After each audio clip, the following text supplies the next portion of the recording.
এরপরে প্রশ্ন হলো, ওযু করার নিয়ম এক একজন এক এক রকম বলে। আমাদের তো ওযু না হলে সালাত হবে না, সুতরাং ওযু করার সঠিক নিয়ম জানতে চাই। ওযু করার নিয়ম আবার এক একজন এক এক কথা বলে, এটা প্রথম শুনলাম।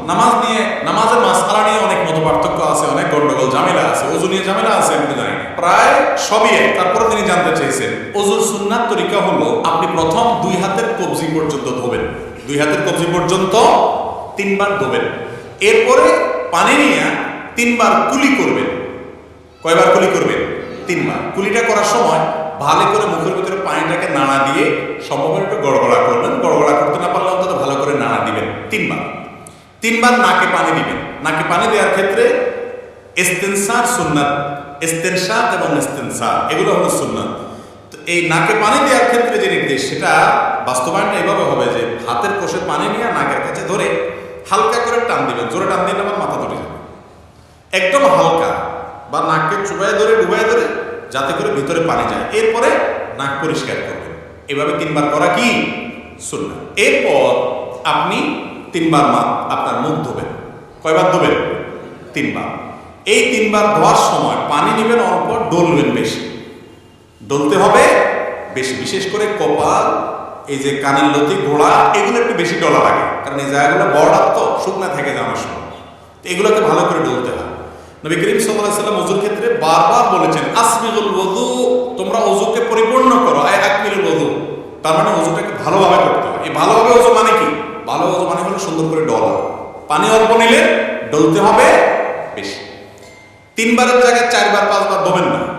অনেকে আছেন যে এই মুখ ধোয়ার ক্ষেত্রে দোয়া হলো কি হলো না, শুকনা থাকলো কিনা, এই ওয়াসওয়াসার কারণে সে একের পর এক পানি দিতেই থাকে, 5 বার 7 বারও ধোয়। এটা সুন্নতের খেলাফ। 3 বার দোয়া সুন্নত, কমও করবেন না বেশিও করবেন না। 3 বার পানি নিয়ে যদি আপনি বেশি করে ডলেন, অনেক সময় ধরে ডলেন, শুকনা থাকবে না। এরপরে যদি আপনার মনে বলে, যদি শুকনা থেকে যায়, তখন মনরে বলবেন শুকনা থাকলে আমি আল্লাহর সাথে বসবো, কারণ আল্লাহ রাসূল 3 বার করতে বলছে, আমি 3 বার বলছি। এরপর শুকনা আছে কিনা, আমার ডলার আছে বলছি, এরপর শুকনা থাকলে আমার কোনো গুনাহ হবে না। আপনি অন্তত টেনশন নেবেন না, আমি দায়িত্ব নিলাম।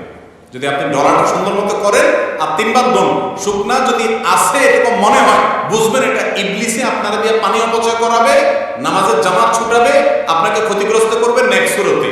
এরকম ওয়াসওয়াসা নামাজের মধ্যে যে শয়তান দেয়, ওটার নাম হলো খিনজাব, হাদিসে আসছে।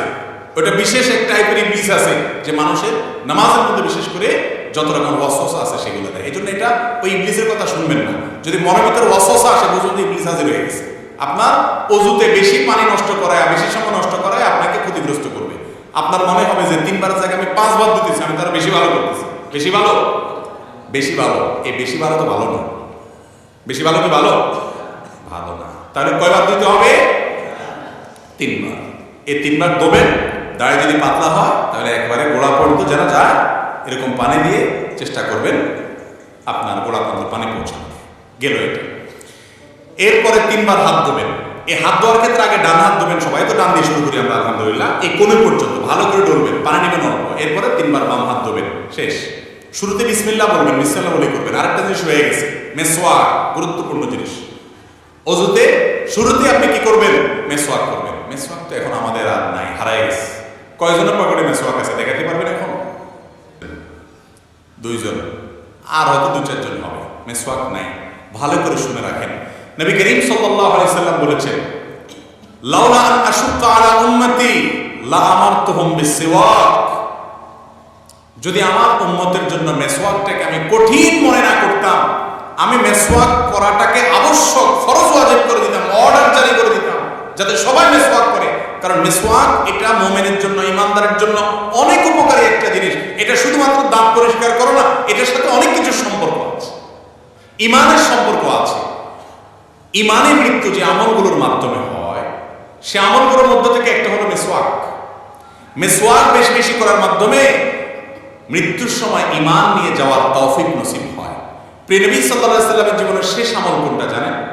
একবারে শেষ আমল, যার পর আর কিছু করতে পারেন নাই, নিঃশ্বাস বন্ধ হয়ে আল্লাহর কাছে চলে গেছেন, রফিকে আলার সাথে সাক্ষাৎ করতে গেছেন, সেই শেষ আমলটা ছিল মেসওয়াক।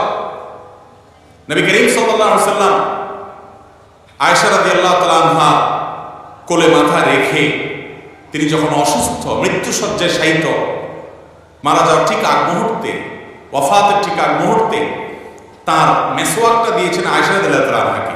এটাকে চাবায়া যে নরম করবেন, এই শক্তিটা তার শরীরে ছিল তখন আয়েশা রাদিয়াল্লাহু তাআলা আনহা নিজে চাবায় সেটাকে নরম করে নবী সাল্লাল্লাহু আলাইহি ওয়াসাল্লামের হাতে তুলে দিয়েছেন। তিনি সে মেসওয়াক করেছেন, এই মেসওয়াক করতে করতেই এরপর দুনিয়া থেকে চলে গেছেন। কত গুরুত্বপূর্ণ আমল হলে নবী সাল্লাল্লাহু আলাইহি ওয়াসাল্লাম জীবনের শেষ আমল এটা হয়।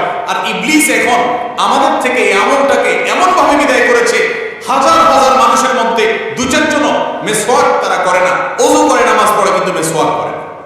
ভাইরা আমার, আমাদের দাঁতের যে নাকগুলো আছে এগুলোর সাথে ব্রেইনের একটা সম্পর্ক আছে। মেসওয়াক এটা করার মাধ্যমে আল্লাহ রাব্বুল আলামিন বান্দার ব্রেইনে ঈমানকে তরতাজা রাখেন। এবং এটা নিয়ে বেশ কয়েকটা গবেষণা আছে, দারুণ দারুণ কিছু গবেষণা আছে। এই গবেষণাগুলো আমি যাদের প্রতি খুব আস্থা রাখি, এরকম কিছু ভাইরা আমাকে পড়ে তার নির্যাসটা জানিয়েছে। আমি তাদের উপরে ভরসা, তাদের উপর আস্থা রেখে আমি সেই আর্টিকেলগুলো সম্পর্কে টুকটাক আরো জানার চেষ্টা করেছি। করার পরে আমার কাছেও পরিষ্কার হয়েছে তাই যে মিসওয়াকের সাথে মানুষের ঈমানের মৃত্যু নসিব হওয়ার একটা সম্পর্ক অনেক সুনিবিড় আছে। আমরা ব্রাশ করি, করেন আপনি ব্রাশ? আমরা আজকাল আঠালো খাবার খাই, চকলেট খাই, এমন কিছু খাই যেগুলো 1400 বছর আগে মানুষরা খেতেন না। সেই হিসাবে আমরা ব্রাশ করি, পেস্ট ব্যবহার করেন, কিন্তু মেসওয়াকটা ছাড়বেন না। মেসওয়াকটা এটা শুধুমাত্র দাঁত পরিষ্কার করা না, এটা দাঁত পরিষ্কার করা ছাড়াও এর স্পিরিচুয়াল অনেক পাওয়ার, এর আধ্যাত্মিক অনেক পাওয়ার, স্পিরিচুয়াল অনেক পাওয়ার আছে যেটা আমরা বুঝি না। কিরকম হলে মেসওয়াকের কথা এভাবে বলেছেন কেন? ওযুতে তো কুলি করাও সুন্নাত। নবীজি তো বলেন নাই যে আমি যদি আমার উম্মতের জন্য কুলি করাটাকে কঠিন মনে না করতাম ফরজ করে দিতাম, তা তো বলেন নাই। নাকে পানি দেওয়াটাকে তো এভাবে বলেন নাই, অন্য সুন্নাতের কথা তো এভাবে বলেন নাই। এই মেসওয়াকের কথা এত গুরুত্ব দিয়ে বলেছেন। আরো মজার বিষয়, মেসওয়াক শুধু ওযুর সময় না, নামাজের সময় রাসূল আকরাম সাল্লাল্লাহু আলাইহি ওয়াসাল্লামের হাদিস থেকে নামাজের সময় মেসওয়াকের কথা বলা আছে। এইজন্য সৌদি আরবে গেলে, আপনার মক্কা মদিনায় গেলে দেখবেন আরাবিয়ানদেরকে তাদের পকেটে মেসওয়াক থাকে। ম্যাক্সিমাম আরাবিয়ানদেরকে নামাজে দাঁড়াইছে, তারা বাইর করে একামত দিচ্ছে, তারা দাঁতের উপরে মেসওয়াকটা দিয়ে ঘষে আবার সেটাকে রেখে দিচ্ছে পকেটে। খুব সিম্পল। কিন্তু ওই যে নামাজের সময় মেসওয়াক করতেছে, এটা শুধুমাত্র দাঁত পরিষ্কার করা না, দাঁত পরিষ্কার চাইলে অনেক বেশি কিছু নামাজে মনোযোগ আসার জন্য এটার উপকারিতা আছে। এর পাশাপাশি এই মেসওয়াকের আমলটা, এটা আপনি যখন শুতে যাবেন, আপনি যখন কারোর সাথে সাক্ষাৎ করতে যাবেন, বিভিন্ন জায়গায় মেসওয়াকের আমলটা করতে বলা হয়েছে। এই যে মেসওয়াকের আমলটা, এটা আজ হারিয়ে গেছে আমাদের থেকে। ওযুর সময় মেসওয়াক করাটা বিশেষভাবে সুন্নত। করবো তো ইনশাআল্লাহ। গাছের ডাল রেখে দিবেন, একটু ঘষবেন এবং কিছুদিন পর পর পাল্টাবেন। জান্নাত চাইবেন আর একটু কষ্ট করতে পারবেন না? এই মেসওয়াকের উপকারিতা অনেক অনেক গুণ বেশি। এটা আল্লাহ তাআলা আমাদেরকে বোঝার তৌফিক দান করুন। তো যেটা বলতেছিলাম ওযুর নিয়ম সম্পর্কে, যে ওযুর নিয়ম এটা যখন আমরা বলতে গেছি, মেসওয়াকের কথাটা দেখেন শয়তান আমার ভুলে দিয়েছে, এটাকে আমি খুব গুরুত্বের সাথে করি। আমার ব্যক্তিগতভাবে আমার বাসায় মেসওয়াক বান্ডিল সহকারে আমি রাখি, বান্ডিল সহকারে, যাতে করে সব বাচ্চারা মেসওয়াক করার অভ্যাস গড়ে ওঠে। এবং এমনভাবে রাখা হয় যাতে অনেকগুলো মেসওয়াক থাকে, কখনো টান যেন না পড়ে। তো যাই হোক, সেটা শয়তান আমাকে ভুলে দিয়েছে। তাহলে ওযুতে ওই মেসওয়াকটা বিশেষভাবে খেয়াল করবেন, বিসমিল্লাহ বলে করবেন। শুরুতে দুটো মিস্টেক ছিল, বলে দিলাম। এবার আসি, 2 হাত ধোয়া শেষ, মাথা মাসে করবেন। ভিজা হাতে এইভাবে পুরো হাত ভিজানোর পর এই হাতটি আপনি মাথায় দিয়ে এভাবে টান দেবেন, টান দিয়ে একবারে পেছন পর্যন্ত নেবেন। সেখানে মাথার হাতের এইটুকু ব্যবহার করবেন, এটাকে টান দিবেন, তাহলে এইটুকু অব্যবহৃত থেকে যাবে। এভাবে যখন টান দিবেন গোড়ার অংশ থেকে যাবে। এবার আসার সময় এইরকম করে টান দিবেন, তাহলে যাওয়ার সময় অর্ধেক হাতে আর আসার সময় বাকি অর্ধেক হাতে টান দিবেন, তাতে পুরো মাথা কি হয়ে যাবে? মাসা হয়ে যাবে। এই মাথা পুরোটা মাসে করাটাই হলো সুন্নাত। পুরো মাথা মাসে করলেন, এরপরে ভিজা আঙুল দিয়ে কি করবেন? কান মাসা করবেন। কান মাসা শেষ, গর্দান মাসা করবেন কিনা, এই তো এবার একটা ভেজাল এবং কামড়াকামড়ির জায়গায় চলে আসে আমরা, তাই না? এই একটা জায়গাতে ঝামেলা একটু এবং মত পার্থক্য আছে। গর্দান মাসে করা সম্পর্কে বেশ কয়েকটা বর্ণনা পাওয়া যায়, কিন্তু সে বর্ণনাগুলোর অবস্থা পর্যালোচনা করলে নিরপেক্ষভাবে আমার কাছে ক্ষুদ্র দৃষ্টিতে ওলামায়ে কেরামের তাহকিকগুলো দেখার পর আমার কাছে যেটা মনে হয়েছে সেটা হলো যে গর্দান মাসে করাটা আসলে হাদিস দ্বারা, সুন্নাহ দ্বারা সাব্যস্ত নয়। এটা সাব্যস্ত হওয়ার মতো, এটাকে সুন্নাত বলার মতো, মুস্তাহাব বলার মতো এই পর্যায়ের হাদিসগুলো না।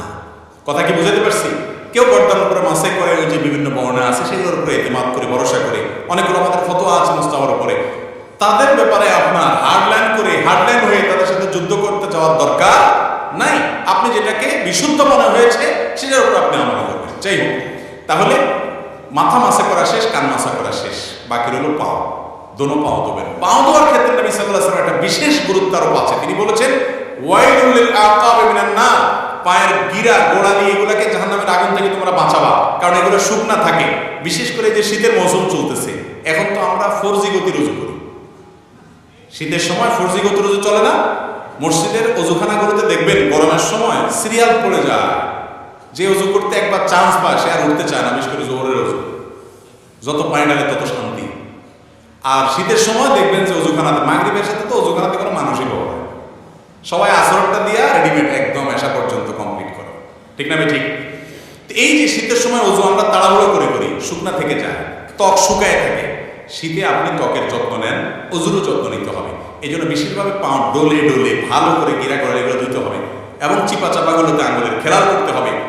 এভাবে যদি আপনি 3 বার ডান পাও 3 বার বাম পাও ধরুন, আপনার অজু কমপ্লিট। এরপরে কালিমা শাহাদাত পাঠ করেন, আল্লাহ রাব্বুল আলামিন ইনশাআল্লাহ বিইذনিল্লাহ এই অজুর মাধ্যমে আপনার জান্নাতে যাওয়াকে সহজ করবে। বুঝাতে পারছি? তাহলে এইভাবে অজু করতে হবে।